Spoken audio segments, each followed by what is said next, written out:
first match here at World Cup. Talk about the atmosphere out there and how you feel you wrestle. It's pretty cool. Honestly, it's kind of expecting more people, but it's pretty fun that the fans are really into it, and I know you just feel empowered. It's cool to be on a team and that's excited and was ready to wrestle. So. Your opponent, he was a good challenge. Talk about what it took to win that match and to put up the points you did. Oh, I just had to keep wrestling the way I do, keep the movement going, keep the attacks going, relief in the attacks, using one tack into another. That's something we worked on.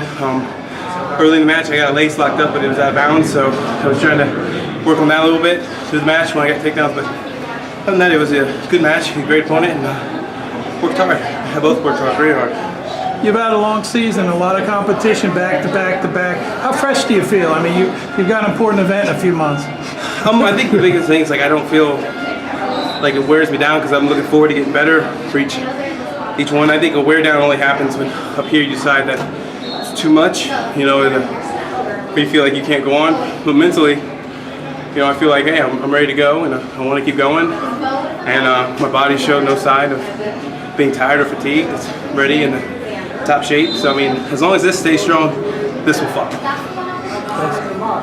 You're a really great scrambler. When in big sequences, you really always manage to come out on top, and yet you competed in folk style not that long ago, and obviously that's two different beasts, specifically in terms of scrambling, not exposing yourself.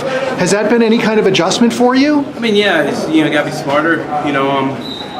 I think Coach Brunette read a saying that was pretty, I guess, kind of answers that question. It's like, he who wins is he who knows when to fight and when not to fight. Mm-hmm. He who wins knows it's not his enemy. He who wins, and I think it was like, he who wins will know how to, come out victorious or not. So, I think that's kind of like what it means, it's just like, pick your battles. And then when you do it smart and get to it and get what you have to do. You're a really smart wrestler in terms of not only being defensively, but you're active when you need to be active. It's just really easy to root for you because there's not a lot of frustration in it. It's just like, wow, that was smart and that was smart too. Right. How much of that is pre-planned versus just like making decisions during the landscape of the match itself? I don't think that there's much you can do. There's certain situations you can get down, and there's certain things that you might be able to break down a little bit. But in a match, hardly anything's ever going to go the way I'll put it, practiced it, rehearsed it, no matter how many scenarios you go through, because there's always going to be that one that just pops out of nowhere. So a lot of it is, kind of go off the hanger, but the foundation underneath of what's created is what's happens in practice, like a sprawl. Sprawl happens in practice. What you do from the sprawl, then that's the scrambling, but base of it is the sprawl, Like in Beat the Streets, you had that foot sweep that just seemed to come out of nowhere. It didn't seem like you were expecting that, or is that something that you viewed as being an opening in your opponent, or you just saw it there? I just saw his leg there, and I was like, let's do it. I don't ever do a foot sweep. You can ask, anybody. It's probably the first time I've ever seen Jaden does foot sweeps. What? I was like, I might have kicked it a little bit harder than I wanted to too, but I just saw his leg was there, and his hands were up top, and I just dropped it and hooked it towards me, and it worked out. How much do you are you aware of what your opponents do beforehand? Are you a big tape guy? No, I don't like to watch tape. I don't like watching film. Because in my mind, I focus too much on what they'll do and not enough on what I'll do.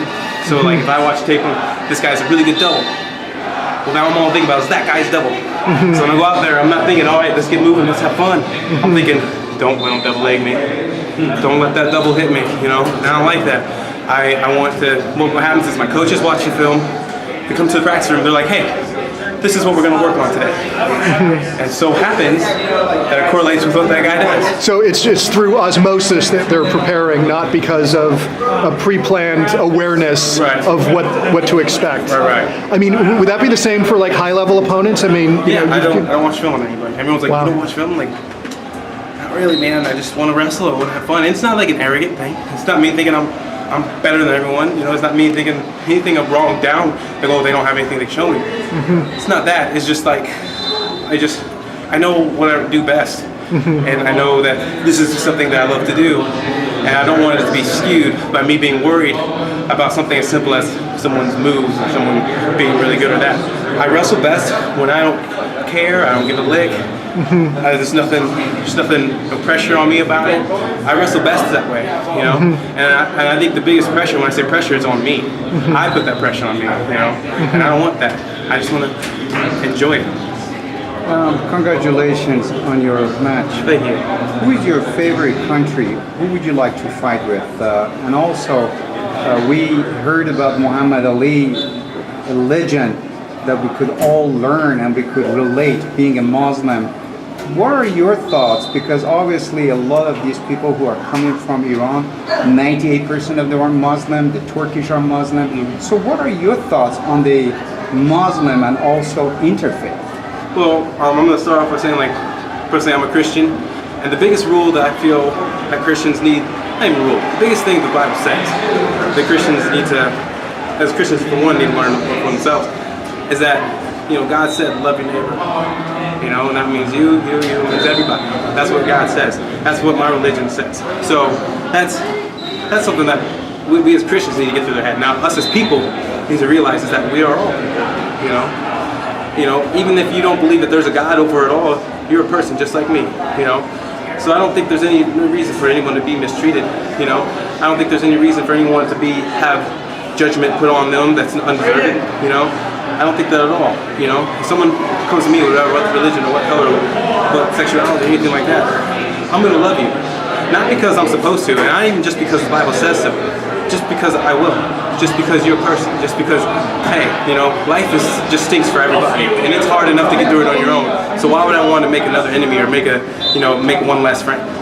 You know, so I mean, that's basically my thought on that. Like, don't mistreat other people based on anything like that. Don't do anything like that. It's not worth it.